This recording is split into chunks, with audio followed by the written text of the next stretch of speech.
see the videos. Women crying out. I dare say again, any of these Kuki politicians stand up like that and say the same thing in Churachampur or in More. Who is communal and who is not communal, it must be very clear. As a politician, I'm saying, it's a Maitai politician saying that the pain that we go through must have been gone through by the Kukis. I dare one Kuki politician and come up and say the same thing. For the Kukis and separate state for the Maitais. This is nothing but Pakistani ideology operating within India. People say that Kukis and Maitais cannot live together. This is the same language as those people who think that the Muslims and Hindus cannot live together. People who say that the Kukis and Maitais cannot live together, they are speaking the same language as the Pakistanis are speaking.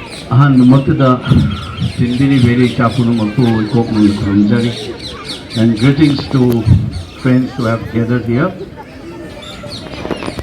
to mark a day which we all wish had not happened in the history of our state, if not this country.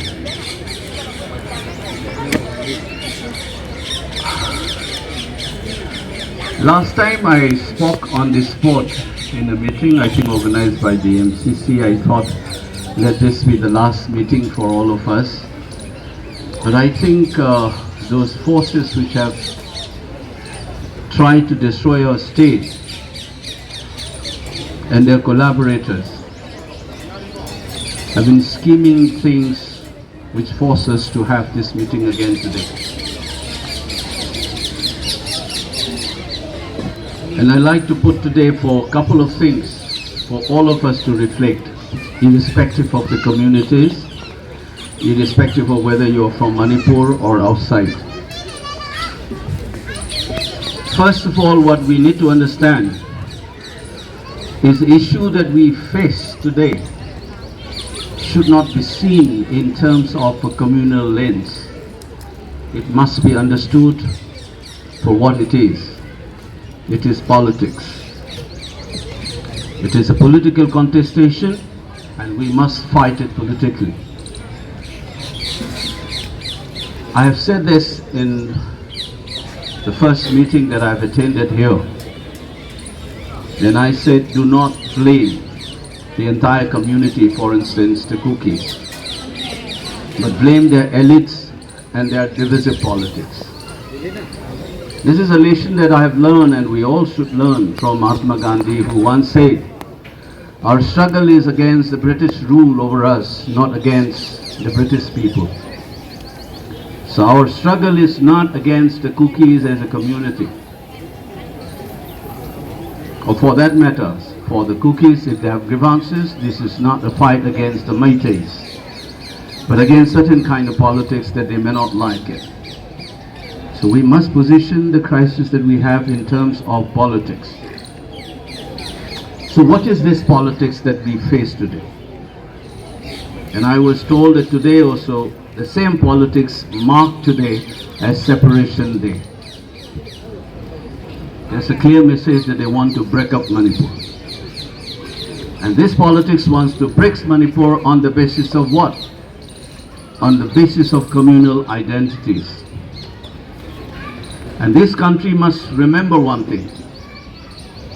In 1940 and before that, Savarkar preached the two-nation theory, which was repeated by Muhammad Ali Jinnah in his speech in Lahore in 1940, that the Hindus and Muslims cannot live together. And they must have two different destinies and therefore two different forms of political organization, Pakistan and India. And those politics and those people who are following that politics of Separation Day today and who wants to break Manipur is speaking the same language. We should not forget that. In Pahalgam incident, what we have seen is that the nation is gearing up to face this problem. Our Union Home Minister said that our issues implicate external forces. Ghus beti bolte the wo. And they ought to respond in a similar fashion. Pakistani General Asim Munir said that the Hindus and Muslims cannot live together. The same two-nation theory after Pahalgam incident. And that we still continue to hear in this country, that some people say that Kukis and Meiteis cannot live together. This is the same language as those people who think that the Muslims and Hindus cannot live together.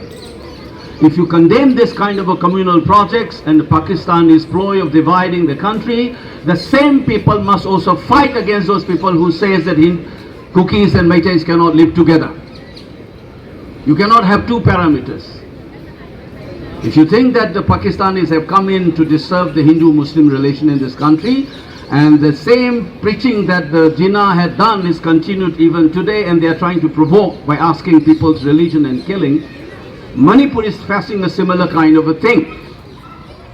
Those people who say that the Kukis and Meiteis cannot live together, they are speaking the same language as the Pakistanis are speaking, and for that matter, what Jinnah had spoken, they are speaking the same language. This is nonsense. As long as you stay as the citizens of this country, you are bound to work together in military organization, in academic institution, in business institutions, in parliament, in assemblies. You are bound to live together and work together. If a professor is teaching a Meitei in a university, does it mean that in that university no Kukis cannot teach? If a Kuki doctor is working in a hospital, does it mean that he is not going to take care of a Meitei patient? That nonsense must stop. That Meiteis and a Kuki cannot live together, and on the basis of your speaking like the Pakistanis to destroy Manipur, and this country cannot watch it silently. So this is the politics that we must confront and call them out. There's nothing but communal project.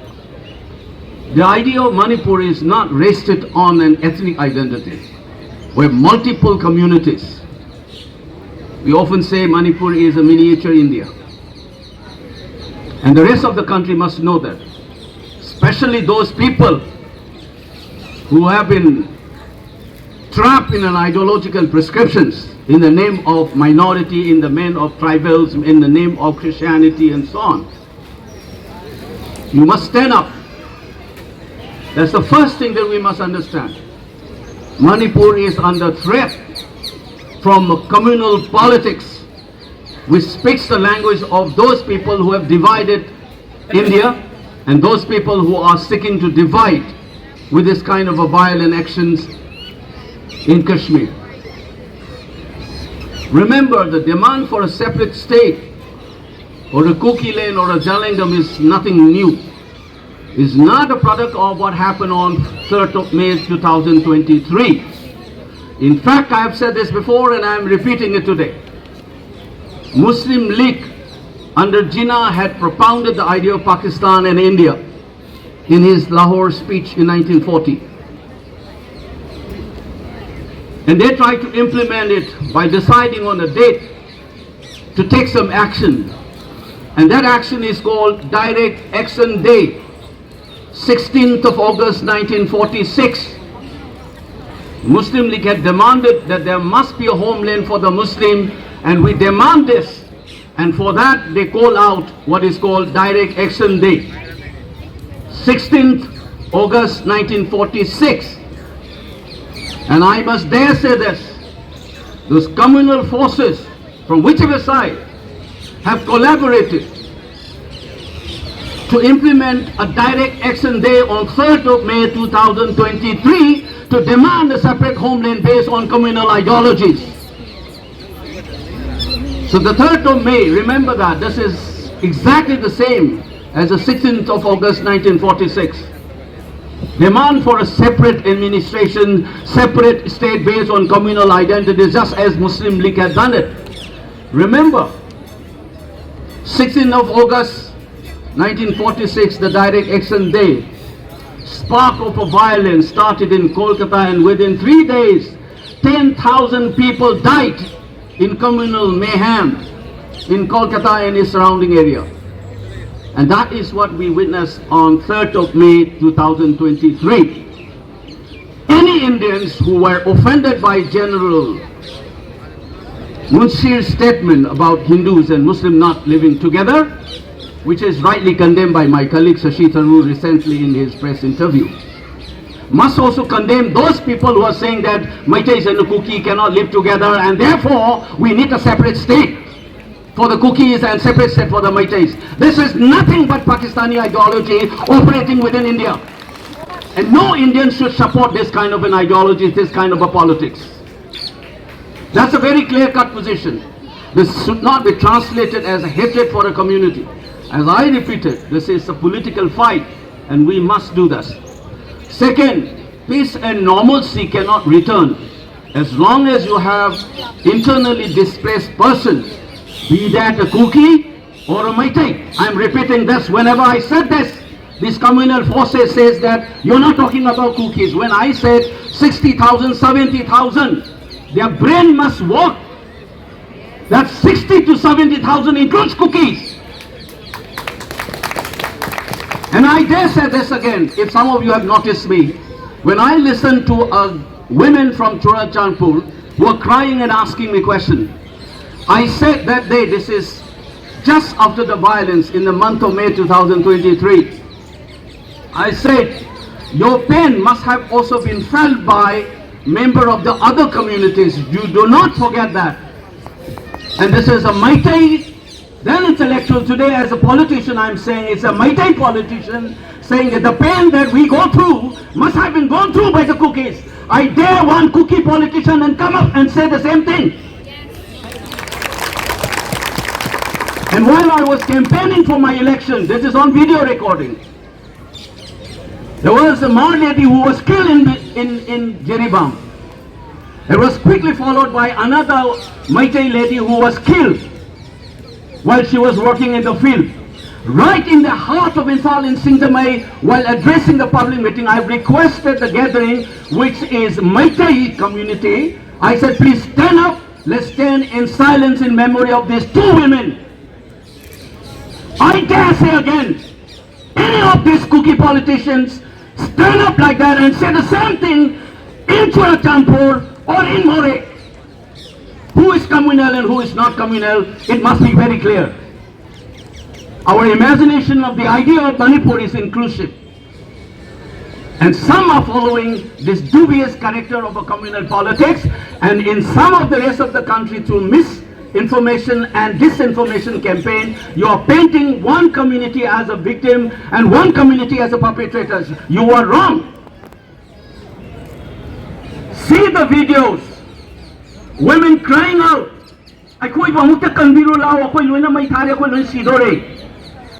Women crying from Churachandpur on third evening.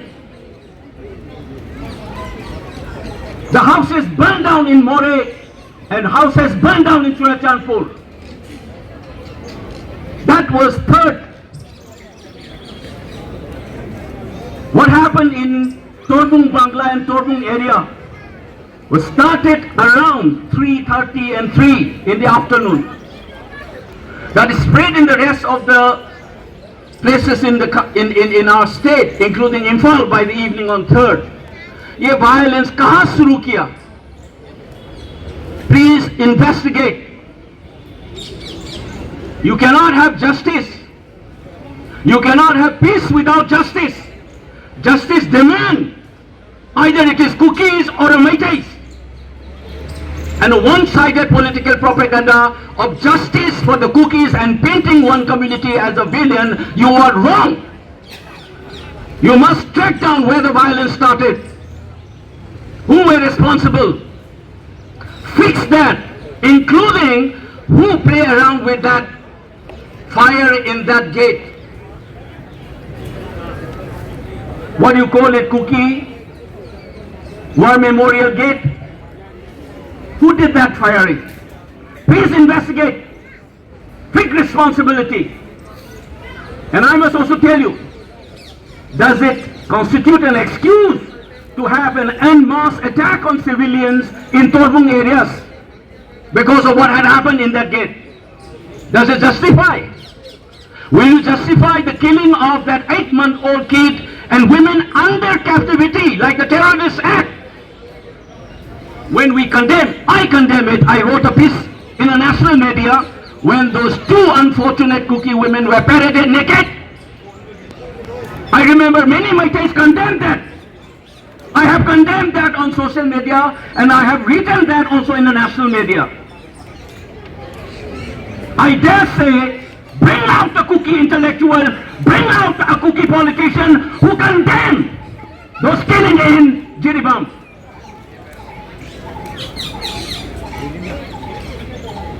That is the politics. Do not play victims. Everybody suffers.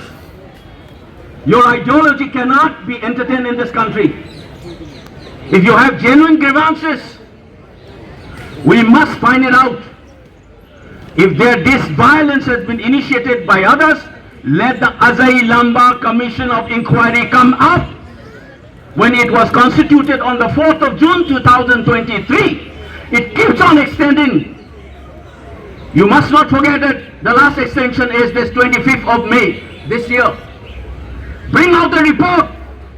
Fix who is responsible for this violence. Justice must be done to those victims, innocent civilians, be that Kukis or the Meiteis.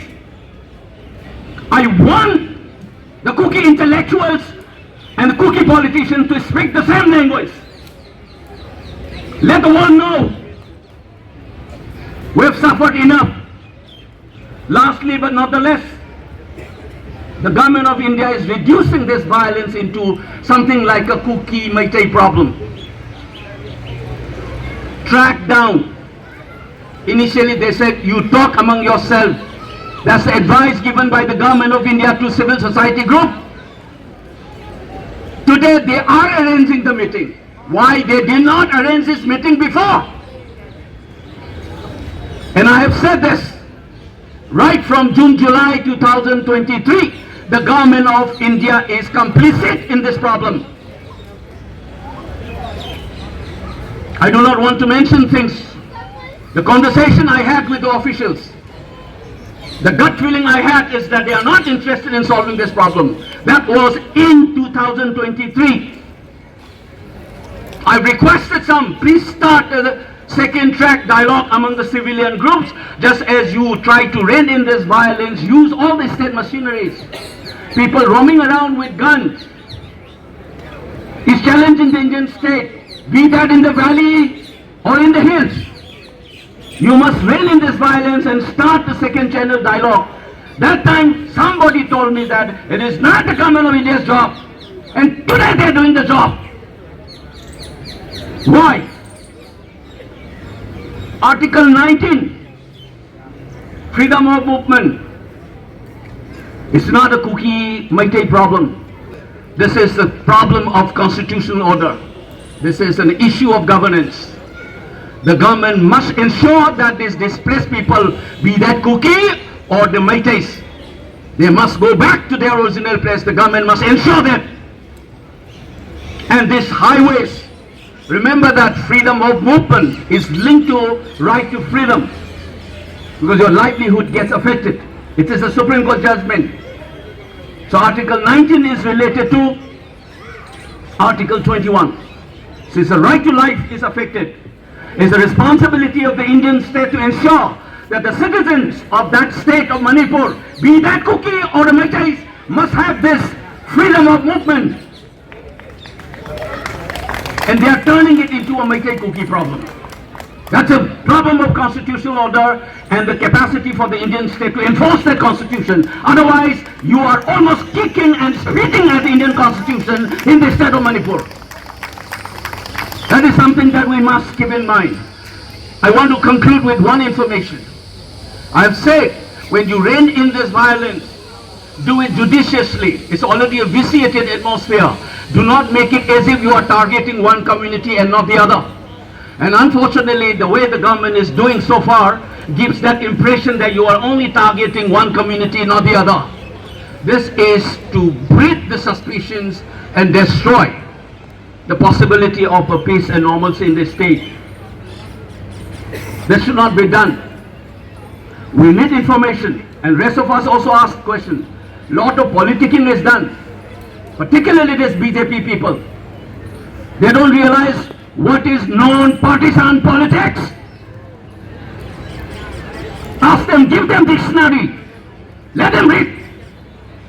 What is non-partisan politics? When you face an issue of a national kind, then beyond party lines, you sit down together and say, let's work together. That's what Ibobi had done. In 2001, 2004, whether it is the delimitation, he always called for an all-party delegation and a meeting and go to Delhi. That's the time for us to have a non-partisan politics. These people have not done that. Why? Ask yourself. Whose interest is get implicated in this crisis? Longer the crisis, do not communalize all the time. There are a big time player involved in sustaining this problem. Do not be blinded by this kind of a communal ideological campaign. That's why I said it is a political fight. We need to do this together. 2 years is a long time. Nothing in this country has seen this kind of a problem.